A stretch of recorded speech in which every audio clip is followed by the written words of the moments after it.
মকর সংক্রান্তির দিন এই 5টি জিনিস ভুলেও কাউকে দেবেন না, নতুবা হিতে হবে বিপরীত। জীবনে নেমে আসবে চরম দারিদ্রতা। নমস্কার বন্ধুরা, আমি সুচরিতা। সবাইকে স্বাগত জানাচ্ছি কিপ গ্রুমিং চ্যানেলে। বন্ধুরা, আশা করছি সবাই ভালো আছেন এবং সুস্থও আছেন। সামনে আসতে চলেছে মকর সংক্রান্তি বা পৌষ সংক্রান্তি। জ্যোতিষশাস্ত্রে এই মকর সংক্রান্তির আছে বিশেষ গুরুত্ব। প্রতি বছর জানুয়ারি মাসের 14 বা 15 তারিখে পালিত হয় পৌষ সংক্রান্তি। চলতি বছর অর্থাৎ 2025 সালে সূর্য মকর রাশিতে প্রবেশ করবে 14 জানুয়ারি তারিখে, আর এই দিনেই পালিত হবে মকর সংক্রান্তি।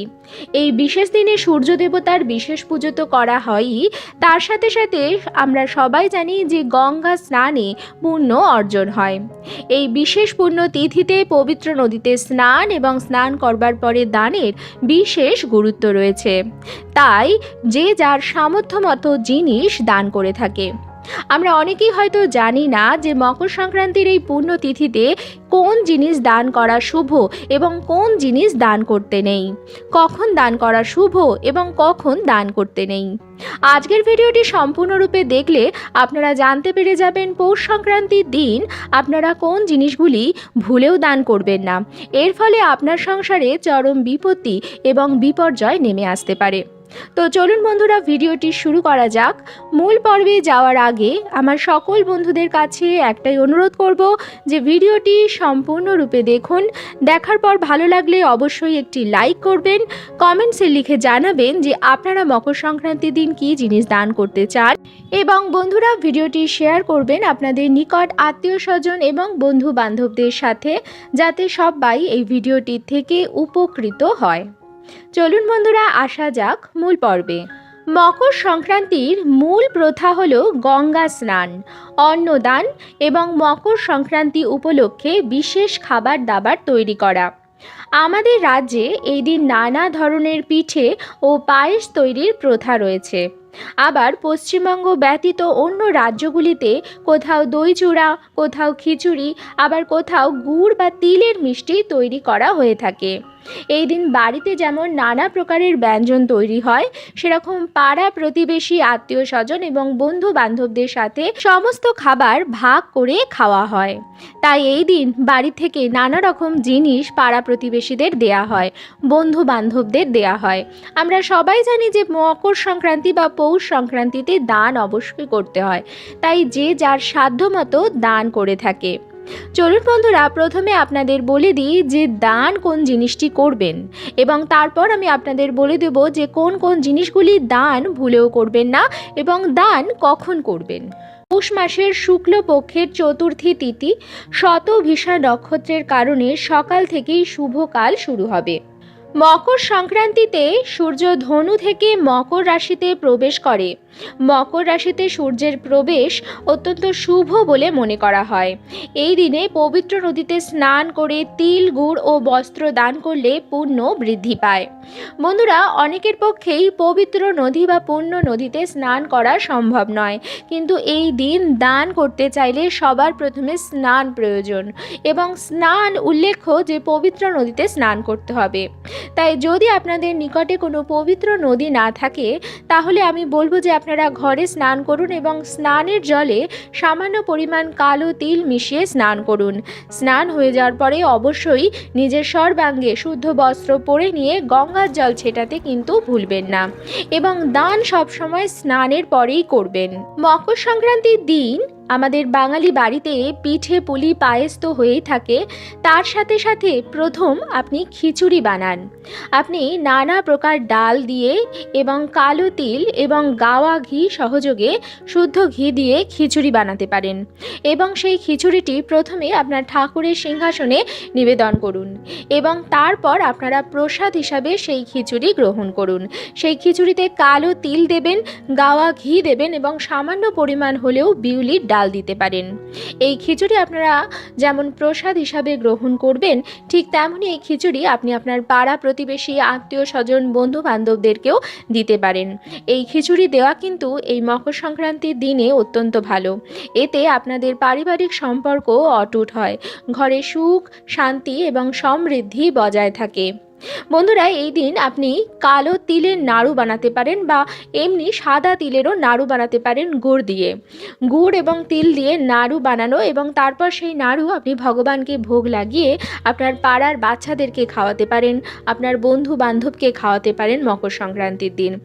কালো তিলের নাড়ু বা তিল খাওয়া, স্নানের পরে তিলের কোনো মিষ্টি জিনিস খাওয়া মকর সংক্রান্তির দিন অত্যন্ত ভালো।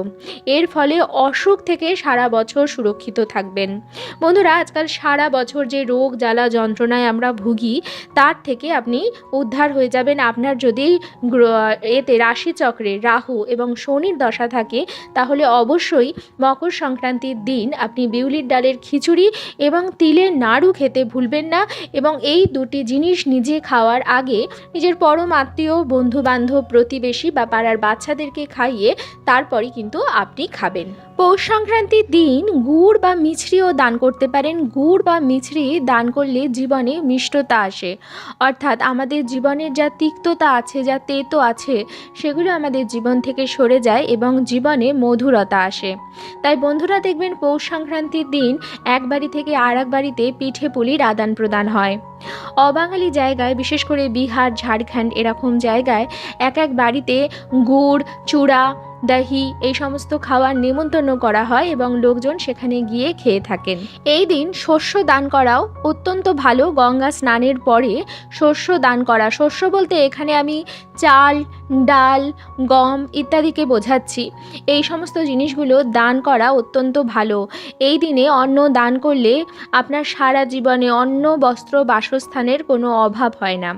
এই দিন আপনি মন্দিরে বা কোনো জলাশয়ে, যে নদীতে আপনি স্নান করেছেন সেখানে বা কোনো দেবালয়ে প্রদীপও দান করতে পারেন। এই দিন প্রদীপ দান করাও অত্যন্ত ভালো।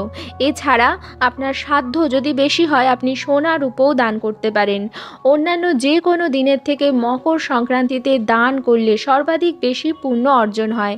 তাই তো এই দিন কোটি কোটি ভারতীয় আছেন যারা মকর সংক্রান্তি বিভিন্ন রাজ্যে থেকে বিভিন্ন রকম খাদ্য খাবারের মান্যতা আছে, কিন্তু গঙ্গা স্নান এবং বা পবিত্র নদীতে স্নান এবং দানের মাহাত্ম্য সমস্ত রাজ্যেই আছে।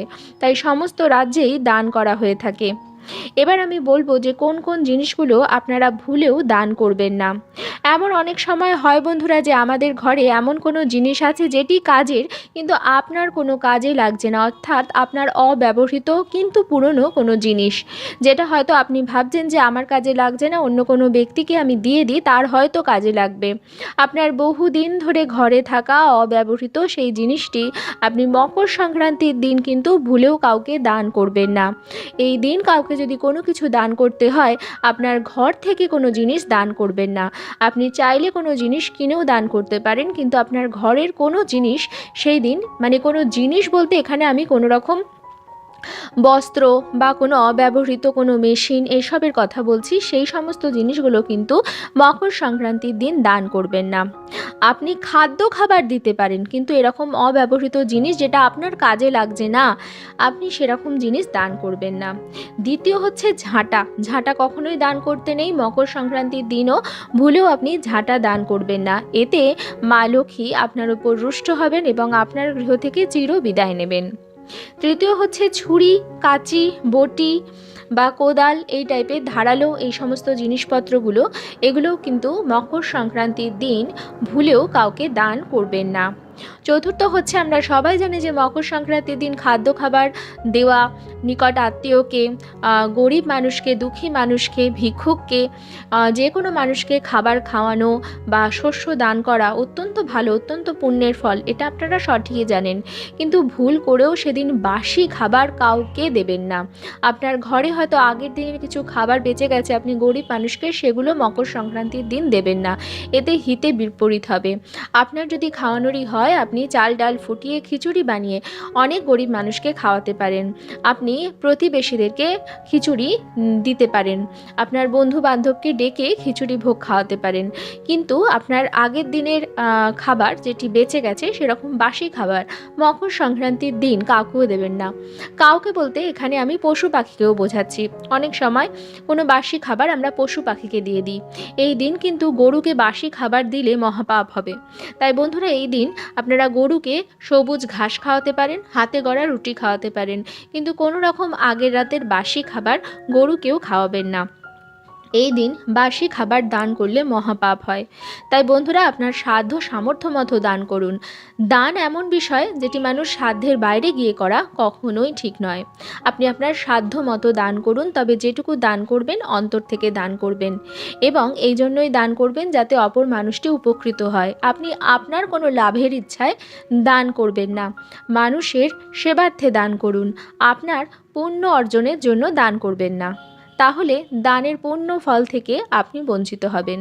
আজকের পর্বটি এখানেই শেষ করছি। আশা করছি আজকের ভিডিওটি আপনাদের ভালো লাগলো এবং একটু হলেও উপকারে লাগলো। ভিডিওটি ভালো লাগলে অবশ্যই কিন্তু লাইক, কমেন্টস এবং শেয়ার করবেন বন্ধুরা। আর যদি চ্যানেলে নতুন হন তাহলে অবশ্যই চ্যানেলটিকে সাবস্ক্রাইব করে আমার সাথে থাকবেন। দেখা হবে কিপ গ্রুমিংয়ের নতুন আরও একটি পর্ব নিয়ে। সবাই খুব ভালো থাকবেন, সুস্থ থাকবেন।